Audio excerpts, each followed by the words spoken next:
Okay, now let's go over multiplying and dividing fractions. Very important for multiplying and dividing fractions is that we do not need a common denominator.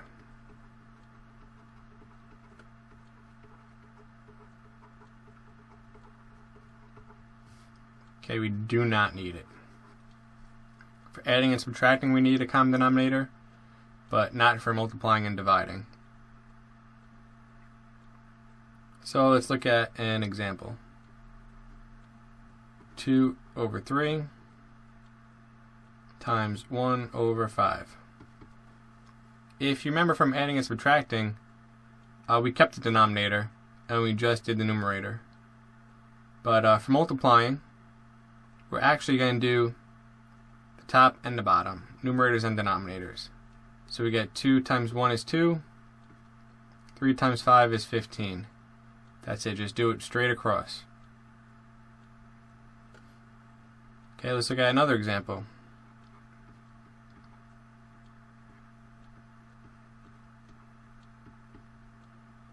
Again, just multiply straight across. 3 times 4, 12. 10 times 9, 90. Okay, but you might realize that this can be reduced. 3 goes into both of these. 3 goes into 12 4 times.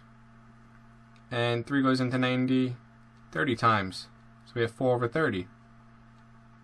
And in actuality, this can be reduced also. 2 goes into 4 twice. And 2 goes into 30 15. So we end up with 2 over 15. So we multiplied across and we reduced. There's another way to do that problem though.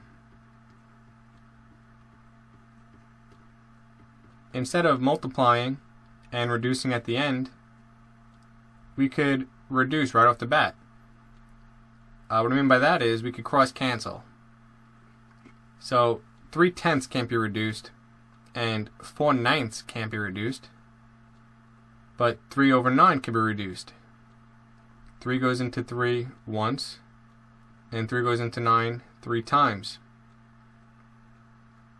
Also, the 4 and a 10 can be reduced. 2 goes into both of them.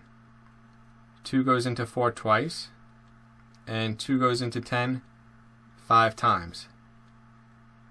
Now we multiply. 1 times 2 is 2, 5 times 3, 15. You'll notice we did the same problem 2 different ways and got the same answer. So these two problems are the same.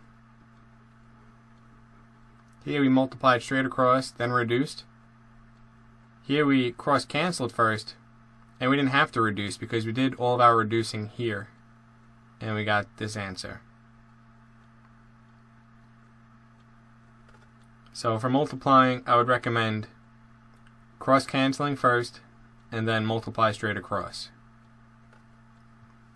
Now let's look at division. When it comes to dividing fractions, we have to do something called keep, change, flip.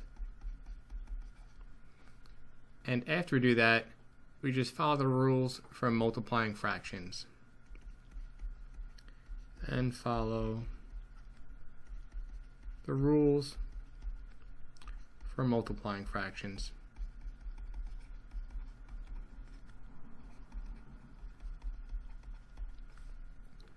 So let's say we have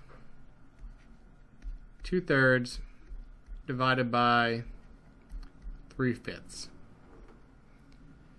First thing we have to do is keep, change, flip. What that means is we keep this first term, change division to multiplication, and then flip this fraction. So the reciprocal, 3/5 becomes 5 over 3. Now follow the rules of multiplication. Just multiply across the numerators, multiply the denominators. 2 times 5 is 10, and 3 times 3 is 9. And we could simplify this to 1 and 1/9. So that's one example. What if we had 7/10 divided by 21/50. So again, do keep this, change to multiplication, and flip. 50 over 21. So follow this multiplication, we can multiply across, or we could cross cancel and reduce first if we can, and we can. We could divide both of these by 10, so 10 divided by 10 is 1. 50 divided by 10 is 5. Then reduce these, 7 goes into both of these. 7 divided by 7 is 1. 21 divided by 7 is 3. It's going to be multiplied, it's just 1 times 5 is 5. 1 times 3 is 3. And we could write this as a mixed number. 3 goes into 5 once. There's going to be 2 left over. So 1 2/3.